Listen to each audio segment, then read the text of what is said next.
Alam nyo ba sa pag-ibig maraming virtue nakapaloob dito?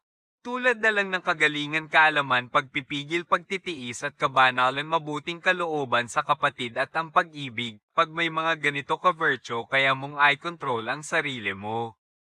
O sitwasyon ay handle ang mga bagay-bagay na i-counter mo sa buhay, kaya mo magtiis at magparaya at magsakripisyo para sa ikabubuti at ikaaayos ng iba at ng sarili mo.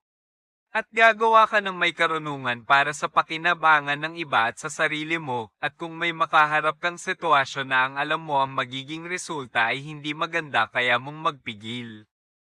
At sa pag-ibig sa kapatid, hindi mo sisiraan o ichichismis yun o gagawa ng masama.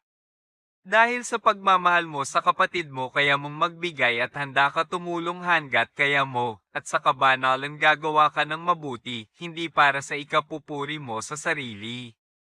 At ang lahat ng ito, isa ito sa esensyal ng pag-ibig.